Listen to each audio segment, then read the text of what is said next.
जो माताएं बहन चाहती हैं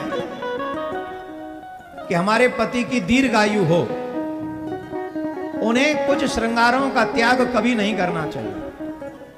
ध्यान से सुने माताएं बहन, सौभाग्यवती माताएं बहन, इस बात को ध्यान से सुने। कभी भी सुहाग की इन चीजों का त्याग कभी नहीं करना चाहिए। इसमें हल्दी का प्रयोग कहीं ना कहीं देवियों को अपने अंग में करते रहना चाहिए, चाहे तिलक ही लगाएं।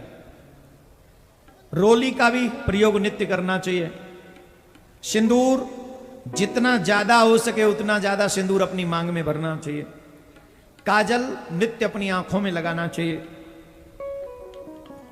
शुभ लगता है पान भी, भगवान को प्रसाद लगाकर बीरा भी थोड़ी बहुत स्वीकार करनी चाहिए। मंगल सूत्र हमेशा धारण करना चाहिए। चोटी हमेशा गूंथते रहना चाहिए। कान के आभूषण, नाक के आभूषण, कभी भी नाक को और कान को बिना आभूषणों के नहीं रखना चाहिए। अपने केसों को नित्य संवारना चाहिए, चोटी बनानी चाहिए। बाल खुले नहीं रखने चाहिए। आजकल बाल खुलने का फैशन चल रहा है। बिना विवाह में जब जाएंगी तो काली ड्रेस, बाल खुले, ऐसा लगता है जैसे नाग लोग से दिव्य नाग ने यहां पर पदार्पण हो रहा है विवाह में।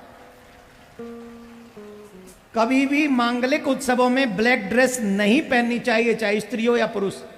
आप किसी के विवाह में अगर ब्लैक कपड़े पहन के जा रहे हैं तो एक तरीके से ब्लैक झंडा दिखा रहे हैं उसे।